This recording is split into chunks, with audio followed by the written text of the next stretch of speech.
Hello dear students, आप सभी को महाशिवरात्रि की बहुत बहुत शुभकामनाएं। चलिए हम स्टार्ट करते हैं अपना मैथ्स का क्लास 10th का स्टैंडर्ड सैम्पल पेपर। ओके, इसका हम सॉल्यूशन करेंगे। सबसे पहले हम थोड़ा सा इंस्ट्रक्शंस देख लेते हैं। इंस्ट्रक्शंस क्या हैं? तो आप देख रहे हैं यहाँ पे टाइम अलाउड जो है वो आपको 2 आवर्स, यानी आपको सिर्फ 2 आवर्स दिए जाएंगे और पेपर आपका है 40 मार्क्स का।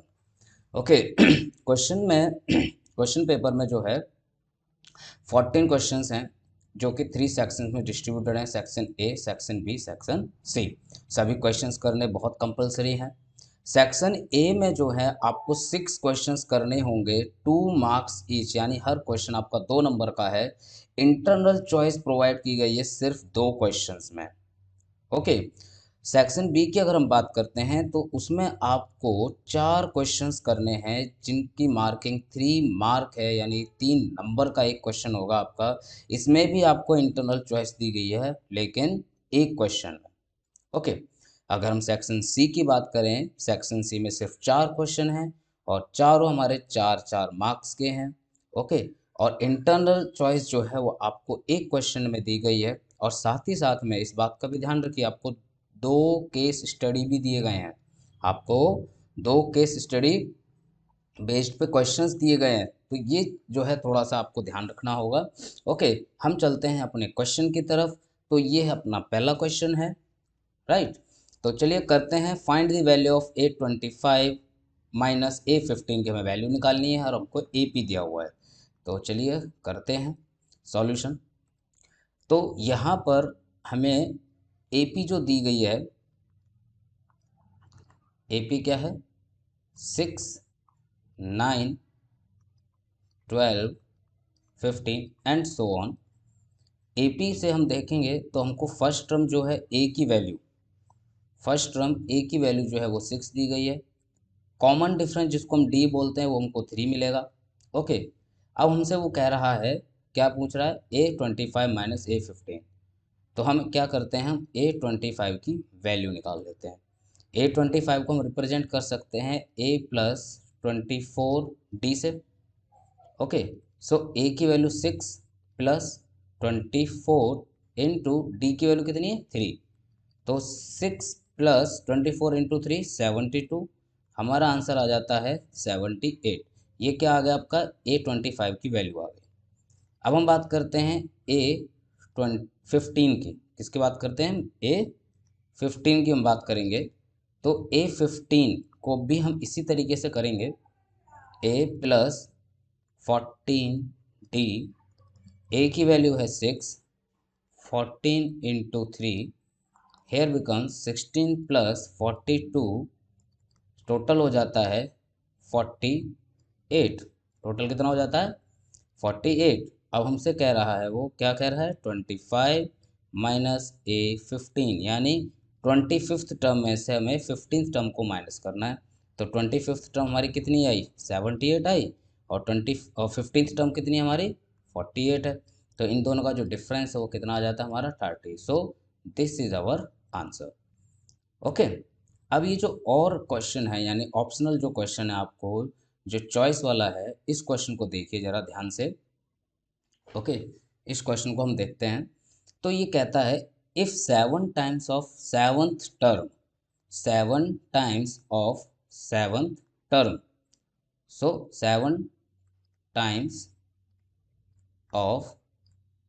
7th term is equals to 5 times of 5th term. 5th term हमारा क्या होगा? A5। Find the value of A12th term की हमसे पूछ रहा है, यानी हमसे वैल्यू किसकी पूछ रहा है? हमको निकालना है A12। ओके, चलिए निकालते हैं। क्वेश्चन के हिसाब से, अकॉर्डिंग टू क्वेश्चन अगर हम चलते हैं तो हमसे क्या कह रहा है कि जो 7th टर्म है वो हमारा 7 टाइम्स है इसके। तो 7th टर्म को हम क्या लिख सकते हैं? A+6D equals to 5 in bracket A+4D। ये हमने एक्सपेंड कर दिया। ओके, ये हो जाता है हमारा 7A + 42D equals to 5A + 20D। हम इसको क्या करेंगे, सॉल्व करेंगे। सारे टर्म्स को, ये वाले जो दोनों टर्म्स हैं इनको हम इधर ले आएंगे अपने left hand side. Minus 5a plus 42d minus 20d equals to 0। यहाँ बनेगा 2a plus 22d equals to 0। 2 हमारा कॉमन आ जाएगा, यहाँ बचेगा a plus 11d equals to क्या हो जाएगा, 0। और a प्लस 11d जो है वो बचेगा हमारा क्या, 0, क्योंकि 2 तो इधर जाके डिवाइड में चला गया और वो हो गया हमारा 0। अब हमसे क्या कह रहा है, वो हमसे कह रहा था a12 की वैल्यू। सो a12 को हम a प्लस 11d की फॉर्म में लिख सकते हैं। तो इसका मतलब ये क्या है, हमारा 0 है। तो a12 क्या आ गया, हमारा 0 आ गया। ओके, ये हमारा क्या है, आंसर है। ठीक है, अब हम बात करते हैं सेकंड क्वेश्चन की तरफ।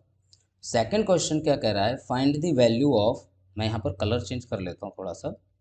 Find the value of m की हमें वैल्यू निकालनी है, so that the quadratic equation mx in bracket 5x minus 6 is equals to 0 has 2 equal roots. यहाँ पे ध्यान दीजिएगा, 2 इक्वल रूट्स कह रहा है वो, ठीक है ना। तो चलिए करते हैं सॉल्यूशन। हमको जो ये इक्वेशन दी हुई है, कौन सी दी हुई है, ये mx in bracket 5x minus 6 equals to 0। तो इसको हम क्या करेंगे, मल्टीप्लाई करके एक्सपेंड कर लेंगे।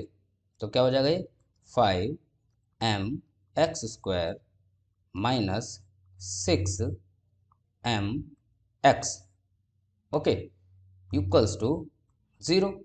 अब हम इसको कंपेयर करते हैं, comparing bye general equation, comparing bye general equation. General equation क्या कहती है हमसे, हमारी क्या होती है जनरल इक्वेशन, वो होती है ax² plus bx plus c equals to 0। So यहाँ पर हमारे पास सी टर्म जो है वो नहीं है, मिसिंग है। तो इसकी वैल्यू क्या हो जाएगी, 0 हो जाएगी। ए की वैल्यू क्या हो जाएगी, क्योंकि x² का यहाँ पर कोफिशिएंट क्या है, a है, तो यहाँ पर x² का कोफिशिएंट क्या है, 5m है। सो a की वैल्यू हो जाएगी 5m। सिमिलरली b की वैल्यू हो जाएगी -6m एंड c की वैल्यू हो जाएगी 0। अगर यहाँ पर हमारे पास कोई भी प्लस माइनस में c होता, कांस्टेंट होता, तो उसके कॉरस्पॉन्डिंग हम करते काम, ठीक है। लेकिन अभी हमारे पास c वैल्यू नहीं है, तो हम ये काम नहीं करेंगे, हम सिंपल इस तरीके से करेंगे। अब since roots are equal, since roots are equal, roots क्या हैं, बिल्कुल इक्वल है, तो हमें कंडीशन पता है क्या, कि अगर रूट्स इक्वल होते हैं तो b² माइनस 4ac किसके इक्वल होना चाहिए, 0 के इक्वल होना चाहिए, राइट। तो अब वैल्यू डाल दीजिए, b की वैल्यू क्या है, -6m का होल स्क्वायर माइनस 4 इंटू ए की वैल्यू क्या है, 5m इंटू सी हमारे पास है नहीं, इक्वल्स टू 0 हो जाएगा। ये हो जाएगा 36m² माइनस 0 इक्वल्स टू 0। तो ये हो जाता है 36m² equals to 0 and finally m equals to आ जाता है हमारा 0। ओके, सो स्टूडेंट्स आपको ये ध्यान रखना है कि अगर यहाँ पर हमारी कोई वैल्यू होती, प्लस माइनस में कोई भी सी टर्म होती, कांस्टेंट टर्म कोई भी होती, तो यहाँ पर उसके हिसाब से हमारी m की वैल्यू आती। ओके, क्वेश्चन में आपको जैसा दिया हुआ है आपको उसी तरीके से सॉल्व करना है, ठीक है ना, बाकी कोई दिक्कत नहीं है। ओके, चलिए नेक्स्ट क्वेश्चन की तरफ चलते हैं। ये बहुत अच्छा क्वेश्चन है, ठीक है। फ्रॉम द पॉइंट P, ये पॉइंट P दिया हुआ है, क्वेश्चन को पढ़ते हुए हम डायग्राम को भी देखेंगे। सबसे बेस्ट तरीका होता है हमारे ज्योमेट्रिकल जितने भी सर्कल के हैं या अदर जो भी क्वेश्चंस होते हैं उनको हम क्वेश्चन के साथ साथ फिगर को भी देखते हुए चलें, डायग्राम को भी देखते हुए चलें, तो क्वेश्चन बहुत जल्दी समझ में आता है। Okay, so from the point P, ये P पॉइंट है, दो टेंजेंट्स बनाए गए, two tangents PA and PB are drawn to the circle C0R, यानी ये जो सेंटर है सर्कल का वो कितना है, 0 है और R है। Okay, if OP equals to 2R, OP यानी यहाँ से यहाँ तक हमको क्या दिया हुआ है, 2R दिया हुआ है, और हमसे कह रहा है फाइंड एंगल APB, APB ये पूरा एंगल हमसे निकलवा रहा है। और फिर उसके बाद पहले हम पहले एंगल निकालते हैं, बाकी की बात हम बाद में करेंगे। ओके, चलिए करते हैं हम इसका सॉल्यूशन। ओके, तो यहाँ पर देखिए हम यहाँ पर इन ट्राइंगल ए पी ओ में चलते हैं।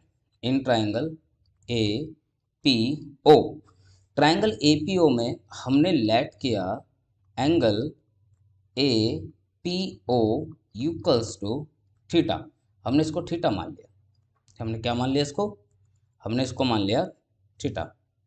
ओके, हमने इसको क्या मान लिया? थीटा। इस छोटे से एंगल को हमने थीटा मान लिया। ठीक है, अब हम आगे बढ़ते हैं। तो थीटा हमने इसको लेट कर लिया है। अब जरा ध्यान से देखिए, ये एंगल है और आपको पता है कि हमारा कभी भी टेंजेंट जो है वो रेडियस के साथ कितने डिग्री का एंगल बनाता है? 90 डिग्री का। कितने डिग्री का? 90 डिग्री का एंगल बनाता है। ओके, सो हम यहाँ पर ये देखते हैं कि अगर हम इस ट्रायंगल की ही बात करें तो ये जो एंगल है थीटा जिसको हमने लेट किया था, इसके सामने वाला क्या बन जाएगा? ये हमारा परपेंडिकुलर बन जाएगा। और ये परपेंडिकुलर है तो ये हमारी हाइपोटेनियस है। तो हम यहाँ पर साइन थीटा का इस्तेमाल करते हुए चलेंगे। So sine theta equals to क्या होता है? Perpendicular upon hypotenuse. So perpendicular क्या है? A O upon P O. तो ए ओ कितना हमारे पास? आर अपॉन पी ओ कितना है? 2r या ओ पी। ठीक है, तो वैल्यू कितनी आ गई? 1/2। और साइन थीटा 1/2 कब होती है? जब साइन की वैल्यू कितनी होती है? 30 डिग्री होती है। सो थीटा की वैल्यू कितनी आ गई हमारी? 30 डिग्री। अब थीटा की वैल्यू 30 आ गई। So angle A P B क्या है? ये डबल है, ये थीटा प्लस ये थीटा, तो क्या हो जाएगा वो? 2 थीटा। सो इसकी वैल्यू कितनी हो जाती है? 60 degree. So angle A P B equals to कितना हो गया? 60 डिग्री हो गया। ओके, अब हम बात करते हैं कि हमें ये बताना है कि जो ट्राइंगल है, ये वाला ट्राइंगल ए पी बी, ये ट्राइंगल है, ये किस तरह का है? तो जरा देखिए, सिंस टेंजेंट्स आर इक्वल, आपको पता है एक पॉइंट से अगर हम दो टेंजेंट्स खींचते हुए इक्वल होते हैं। So P B equals to P A. अब P B equals to P A हो गया, है ना? और जब ये दो साइड्स हमारी बराबर हैं, जब ये दो साइड्स हमारी बराबर हैं तो इनके अपोजिट एंगल्स भी बराबर होते हैं। ये हमने पढ़ा है 9th क्लास में, है ना? ये जो है, ये जो साइड है इसके कॉरस्पॉन्डिंग इसके अपोजिट ये वाला एंगल और इसके अपोजिट ये वाला एंगल क्या है? बराबर हो जाएंगे। हम इसको मान लेते हैं क्या? एक्स लेट कर लेते हैं। क्या लेट कर लेते हैं? एक्स कर लेते हैं लेट। तो since tangents are equal A B equals A P B equals to this, so angle angle कौन कौन से? P A B will also equal to angle P B A, और हम इसको क्या मान लेते हैं? एक्स मान लेते हैं। अब हम आ जाते हैं इन ट्राइंगल कौन सा बेटा पूरा? A P B. तो एंगल से हम प्रॉपर्टी लगा देंगे, angle A P B plus angle P B A plus angle P A B equals to कितना हो जाएगा? 180 डिग्री। ठीक है, अब ये एंगल पी बी ए और पी ए बी कितना है? X plus x. और ये कितना है हमारा? हमने निकाला ना अभी ए पी बी, ऊपर से 60 डिग्री आया, तो कितना हो जाएगा? 180 डिग्री। ये दोनों जुड़ गए, कितना हो गया? 2x इक्वल्स टू ये इधर जाके माइनस हो जाएगा, कितना हो जाएगा? 120 डिग्री। इसे काट दो, कितना आ गया? 60 डिग्री। तो x की वैल्यू कितनी आ गई? 60 डिग्री। अब जरा ध्यान से देखिए, ये एंगल 60 डिग्री, ये एंगल 60 डिग्री, ये भी angle 60 degree. Since all angles are equal to 60 degree, so triangle A P B is कौन सा? इक्विलेटरल। इक्विलेटरल, ओके, तो ये ट्राइंगल कौन सा है, इक्विलेटरल है। ओके, नेक्स्ट चलते हैं। Question number 4, the curve surface area of a right circular cone की बात कर रहा है। देखिए राइट सर्कुलर कोन का जो सरफेस एरिया दिया हुआ है वो दिया हुआ है 12,320 centimetre square. If the radius of its base is, radius हमको दिया हुआ है, हमसे पूछ रहा है हाइट। चलिए निकालते हैं हाइट। ओके, तो C S A, C S A of cone, C S A of cone कितना है 12,320 सेंटीमीटर स्क्वायर। रेडियस कितना दिया हुआ है, रेडियस कितना है 56 सेंटीमीटर। तो सी एस ए क्या होता है कोन का, सी एस ए ऑफ कोन का फॉर्मूला होता है हमारा C S A of cone equals to pi R L. अब ये हमारी वैल्यू कितनी दे रखी है, पाई आर एल की वैल्यू कितनी दी हुई है 12,320। पाई की वैल्यू क्या है 22/7 इंटू आर कितना दे रखा है 56 इंटू एल इक्वल्स टू 12,320। अब एल को हम यहाँ पे रख लेते हैं 12,320 मल्टीप्लाई, जो नीचे चीज़ होती है वो उधर जाके क्या हो जाती है, डिवाइड में होती है, उधर जाके हो जाती है हमारी मल्टीप्लाई में, और जो मल्टीप्लाई में होती हैं वो आ जाती है हमारी नीचे डिवाइड में। ओके, 22 से हम इसको डिवाइड करेंगे, 11 से हम डिवाइड करेंगे, 11 टू जा 22, इसको हम करेंगे 11 1 जा 11, ठीक है, फिर 11 टू जा 22। ओके, और 11 1 जा 11 होगा फिर से, क्योंकि यहाँ 13 बचेगा ना, तो ये 11 1 जा 11 होगा, और फिर उसके बाद आ जाएगा 11 टू जा 22 और ये बच गया 0। फिर इस 2 से हम डिवाइड कर देंगे इसको, 2 5 जा 10, 2 6 जा 12, 0। 56 से पूरा चला जाएगा 10 टाइम्स, और 10 का मल्टीप्लाई हम करेंगे इस बचे हुए में, तो L की वैल्यू आ जाएगी 70 सेंटीमीटर। L की वैल्यू 70 सेंटीमीटर आ गई, लेकिन हमसे पूछा क्या हाइट, तो H इक्वल्स टू क्या होता है, H इक्वल्स टू होता है L square minus R square, L square minus R square, यानी स्लैंट हाइट के स्क्वायर में से हम रेडियस के स्क्वायर को माइनस कर दें। तो स्लैंट कितना है 70 का स्क्वायर माइनस कितना 56 का स्क्वायर। अब देखिए मैं यहाँ पर डायरेक्ट सॉल्व ना करके मैं यहाँ पर ए स्क्वायर माइनस बी स्क्वायर की आइडेंटिटी यूज करूँगा, तो ये हो जाएगा 70 प्लस 56, और ये हो जाएगा 70 माइनस 56। ओके, अब यहाँ पर देखिए ये हो जाएगा 70 प्लस, तो ये हो जाएगा 126 प्लस ये बचेगा कितना हमारा 14। अब हमें क्या करना है, इसके फैक्टर्स निकाल देंगे हम। तो 126 को अगर हम ब्रेक करते हैं, सॉरी ये मल्टीप्लाई है यहाँ पर, तो 126 को हम ब्रेक करेंगे तो हमारा आएगा 2 multiplied by 3 multiplied by 3 and then multiplied by 7, multiply 14 का हम करेंगे तो आएगा 2 मल्टीप्लाइड बाई 7। अब आप ध्यान से देखिए, एक 2 यहाँ पर, एक 2 यहाँ पे, तो 2 का पेयर बन गया, मल्टीप्लाई यहाँ पे 3 का पेयर है ही हमारे पास, मल्टीप्लाई यहाँ पे ये 7 और ये 7, एक 7 का पेयर बन गया। तो अगर हम मल्टीप्लाई करते हैं तो हमारा आ जाता है 42। सो एच की वैल्यू कितनी आ गई हमारी 42 सेंटीमीटर्स। ये जो कैलकुलेशन है हमें आसान तरीके से करनी है, आप इसको स्क्वायर करके माइनस करके फिर आप इसका स्क्वायर रूट निकालते। ओके, आप कैसे भी कर सकते हैं, लेकिन आप इस तरीके से करेंगे तो आपको थोड़ा सा टाइम बच जाएगा और आपका गलती होने की चांसेस भी कम हो जाते हैं। ओके, अब हम चलते हैं अपने नेक्स्ट क्वेश्चन पे।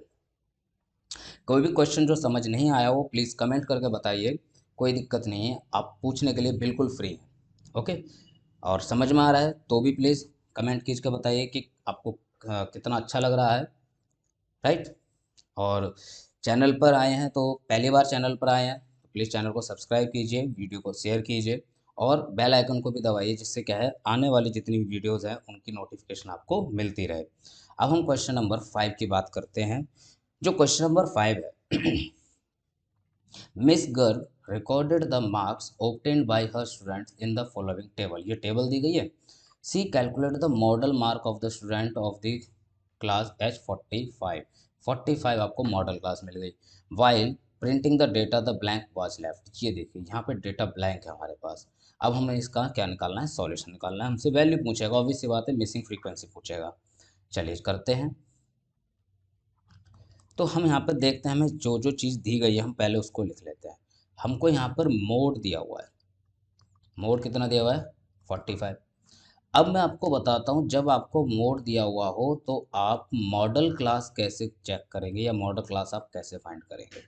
आपने जितने भी क्वेश्चंस किए होंगे मोड के और जो आंसर आपका मोड का आया था, आप अभी अपनी बुक में जितने भी आपने क्वेश्चंस किए हैं आप ये चेक कर सकते हैं कि जो मोड आंसर आता है वो आपका किसी ना किसी क्लास इंटरवल के बीच में लाई करता है। ओके, सो मॉडल क्लास क्या होगी, अब इसको देखते हुए हम चलते हैं। तो मॉड हमें दिया हुआ है 45 और 45 जो है वो यहाँ पर लाई करता है इन दोनों के बीच में। सो मॉडल क्लास हमारी क्या बन जाती है, 40 से 60 वाली मॉडल क्लास हमारी बन जाती है। 40 से 60 वाली हमारी क्या बन जाती है, मॉडल क्लास। अब हमारे पास मॉडल क्लास है, हमारे पास एल मिल गई। एल की वैल्यू कितनी हो गई 40। एच की कितनी हो गई 20। एच क्या होता है, size of class interval. Okay, अब हम बात करते हैं फ्रीक्वेंसी की। किसकी बात करते हैं अब हम, फ्रीक्वेंसी की बात करते हैं। तो ये जो मॉडल क्लास है हम उसकी फ्रीक्वेंसी को क्या लेकर चलते हैं f1, उससे ऊपर वाली फ्रीक्वेंसी को लेकर चलते हैं f0 और उसके बाद वाली फ्रीक्वेंसी को लेकर चलते हैं हम f2। ओके, सो यहाँ से हम निकालते हैं वैल्यू। f1 की वैल्यू जो हमारे पास हमें निकालनी है उसको हम f1 ही रहने देंगे। ओके, और f2 की जो वैल्यू है हमारे पास वो कितनी है 6 है, और साथ ही साथ में f0 की जो वैल्यू है वो हमारे पास कितनी है 10 है। मोड इक्वल्स टू, अब हम फॉर्मूले पे चलते हैं। मोड इक्वल्स टू क्या होता है, मोड इक्वल्स टू होता है L plus bracket f1 minus f0 upon में 2 f1 minus f0 minus f2 और मल्टीप्लाई किससे हो जाता है, क्लास साइज से। मोड कितना हमें मिला हुआ है, मोड हमको दिया हुआ है कितना 45 इक्वल्स टू लोअर लिमिट कितनी होगी 40 प्लस f1 तो हमें पता ही नहीं है, हमें तो निकालना है, माइनस f0 कितना है हमारे पास 10। f0 कितना है हमारे पास 10 अपॉन में 2f1 हमें नहीं पता, निकालना है, माइनस f0 है 10 माइनस f2 है हमारे पास 6 इनटू में कितना है 20। इसको हम इधर ले जाएंगे तो ये क्या हो जाएगा, ये बचेगा 5 equals to f1 minus 10 upon 2 f1 minus, ये माइनस माइनस की टर्म दोनों ऐड हो जाएंगी, कितना हो जाएगा 16 इनटू में h। ओके, अब थोड़ा सा इधर चलते हैं। ये h क्या, सॉरी h नहीं आएगा, यहाँ पे आएगा हमारा 20। ओके, तो अब ये 20 यहाँ पर मल्टीप्लाई में इसको लेफ्ट हैंड साइड ले जाएंगे तो हो जाएगा 5/20 equals to f1 minus 10 upon 2f1 minus 16। इसको हम डिवाइड करेंगे तो हो जाएगा 4। इस 4 का ऊपर मल्टीप्लाई करेंगे और इसका यहाँ मल्टीप्लाई करेंगे तो हो जाएगा 2f1 minus 16 equals to 4f1 minus 14। अब हम इस टर्म को अपनी यह जगह पर ही रखेंगे 4f1, इसको इसकी तरह जगह पर लेके आएंगे, माइनस 2f1 इक्वल्स टू 40 को उधर शिफ्ट किया है इसलिए हो जाएगा 40 माइनस 16 और यहाँ बचता है हमारा 2f1 और ये बनता है हमारा 24। 2 से हम इसको डिवाइड कर देंगे, f1 की वैल्यू आ जाती है हमारी 12। सो मिसिंग जो फ्रीक्वेंसी है वो कितनी हमारी 12 है। मिसिंग फ्रीक्वेंसी कितनी हमारी 12 है। ओके, यहाँ पर हमने बिल्कुल जो जो हमें चीज़ें दी गई हैं उनका यूज किया है और सिंपल सा फॉर्मूला यूज किया है। और इस चीज़ का आपको ध्यान रखना होगा कि जो मोड होता है वो हमेशा हमारा मॉडल क्लास, जो भी मॉडल क्लास बनेगी उसके इंटरवल के बीच में लाई करता है, ये आपको ध्यान रखना है, इसी से आप मॉडल क्लास निकाल सकते हैं। अब हम बात करते हैं अपने नेक्स्ट क्वेश्चन की, 6th क्वेश्चन की, जो कि सेक्शन ए का लास्ट क्वेश्चन है आई थिंक। तो ज़रा ध्यान से देखिए, क्वेश्चन बहुत सिंपल है। थोड़ा सा ट्रिकी है, बट कोई नहीं, लैंग्वेज की वजह से आपको थोड़ा सा डिफिकल्ट लग सकता है, अदरवाइज बहुत इजी क्वेश्चन है। हम क्वेश्चन को ज़रा बिल्कुल बेसिक से करेंगे।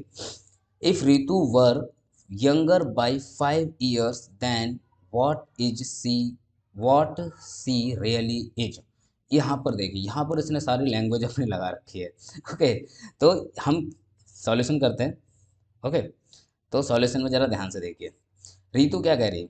ये कह रही है कि रितु जितनी है, ठीक है, अगर रितु आज जितनी है उससे 5 साल छोटी थी, उससे 5 साल छोटी थी, तब then the square of her age would be, तब उसकी जो एज की जो स्क्वायर होगा वो 11 मोर होगा उसकी 5 times of her present age. उसकी जो प्रेजेंट एज है, उसकी प्रेजेंट एज से 5 टाइम्स, यानी उसकी प्रेजेंट एज का 5 टाइम्स से 11 ज़्यादा एज होगी उसकी। ओके, तो चलिए, तो पहला स्टेटमेंट क्या कह रहा है? सबसे पहले हम मान लेते हैं रितु की present age. Let Ritu's present age be x years. हमने इसको कितना मान लिया? एक्स ईयर्स मान लिया। अब क्वेश्चन क्या कह रहा है? क्वेश्चन क्या कह रहा है? कह रहा है Ritu is 5 years younger by her present age, ये कह रहा है वो प्रेजेंट एज। यहाँ पे थोड़ा सा उसने देखिए ट्रिकी बनाने के लिए क्वेश्चन को सिंपल ना करके उसने बोल दिया व्हाट सी रियली इज, यानी वो इनडायरेक्टली कह रहा है प्रेजेंट एज को। Okay, so Ritu is 5 years younger by her present age, तो वो वैल्यू कितनी हो जाएगी? एक्स, प्रेजेंट एज कितनी है? एक्स है, और से 5 साल छोटी है तो कितनी हो जाएगी? x - 5, यंगर मतलब छोटी। अब क्वेश्चन के हिसाब से क्या कह रहा है? अकॉर्डिंग टू क्वेश्चन अगर हम चलते हैं तो क्वेश्चन के हिसाब से क्या कह रहा है? Then the square of her age, ये जो एज आई है इसका स्क्वायर, यानी कि x - 5 का जो स्क्वायर होगा वो क्या है? वो है will be, age would been 11 more than 5 times her present age. Present age कितनी है? 5 टाइम्स से 11 ईयर ज़्यादा होगी। ये आपकी इक्वेशन है। अब हम इसको सॉल्व करेंगे फटाफट से। ओके, a माइनस बी का होल स्क्वायर की आइडेंटिटी लगा दें तो ये हो जाएगा x² प्लस 25, माइनस आएगा यहाँ पे 10x इक्वल्स टू ये हो जाएगा 5x प्लस 11। सारे टर्म्स को हम एक तरफ लेके चले जाएंगे तो ये हो जाएगा x²। ओके, माइनस 10x, हम सेम टर्म्स को एक साथ लिखेंगे, -5x plus 25 minus 11 equals to 0। ये हो जाएगा x² माइनस 15x प्लस का ये हो जाएगा 14 इक्वल्स टू 0। अब हम क्या करेंगे? इसको सॉल्व करेंगे फैक्टराइजेशन मेथड से। तो फैक्टराइजेशन मेथड से हम क्या करेंगे? यहाँ पे इसका कोफिशिएंट 1 है तो 1 का मल्टीप्लाई 14 से करेंगे तो 14 बन जाए 14, और 14 में अगर हम 1 ऐड कर देते तो हमारा कितना आ जाता है? 15 आ जाता है। ओके, सो ये हो जाएगा x² माइनस एक्स, दोनों मुझे चाहिए तो -14x। अगर मैं दोनों को सिमिलर रखता हूँ तो मेरा माइनस का 15x आ जाएगा, प्लस 14 इक्वल्स टू 0, और ये हो जाएगा x in bracket x-1 minus 14 x-1 equals to 0। अब हम इनको क्या करेंगे? ग्रुप कर देंगे। ओके, ये आ गया हमारा x-1 और x-14 और x-1 इक्वल्स टू कितना? 0। अब एक एक दोनों को तो 0 के बराबर रखेंगे तो एक x की वैल्यू क्या आएगी? 1 आएगी और एक आएगी 14। ओके, सो हम यहाँ पर x की वैल्यू जो है 14 कंसिडर करेंगे। क्यों कंसिडर करेंगे उसका कारण मैं बताता हूँ। क्योंकि अगर हम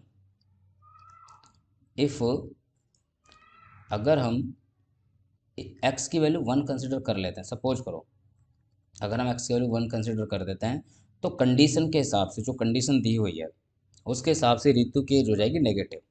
ओके, इफ़ x की वैल्यू हम 1 रख लेते हैं तो क्या हो जाएगा? देन रितुज एज, जो रितुज एज हो जाएगी 5 ईयर एगो। कब? 5 year ago will be negative, will be negative, वो फिर नेगेटिव हो जाएगी, इसलिए हम इसको कंसिडर नहीं करेंगे। सो एक्स की वैल्यू क्या है? 14 है। अब क्वेश्चन हमसे पूछ रहा था what is her present age, तो her present age is 14 years. Okay, अब हम बात करते हैं नेक्स्ट क्वेश्चन पे, जो कि इसका और पार्ट है, उसको हमने किया हुआ है नेक्स्ट पेज पे। चलते हैं, ये और पार्ट है, इसको सॉल्व करते हैं। ठीक है, एक्स के लिए हमें सॉल्व करना है। चलिए, बहुत सिंपल सा क्वेश्चन है, थोड़ा सा लेंथी होगा बस, और कुछ नहीं है।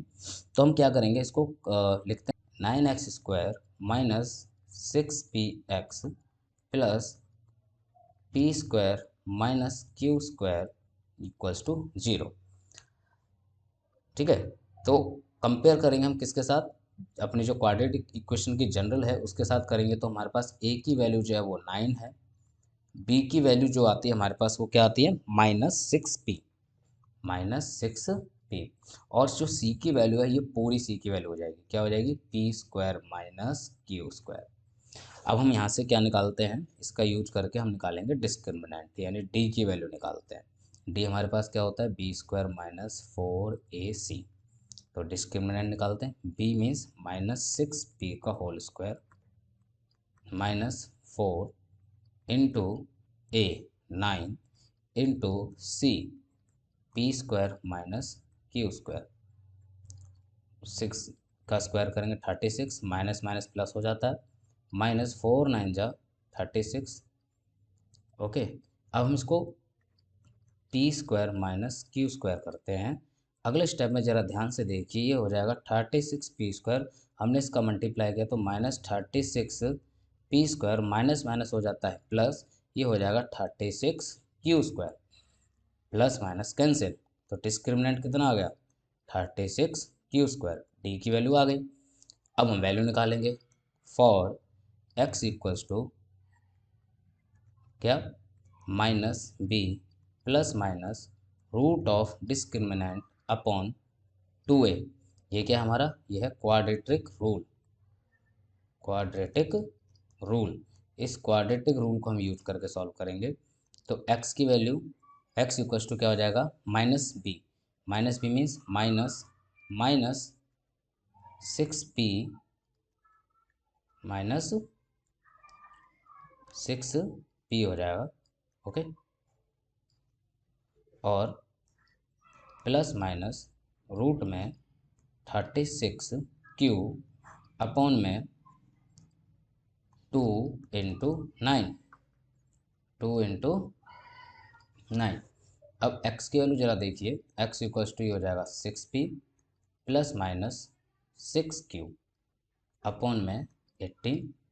तो x की वैल्यू अगर आप इसको सॉल्व करते हैं तो एक बार आपकी वैल्यू प्लस में आएगी, ऐसे 6p plus 6q upon 18 comma 6p minus 6q upon में 18।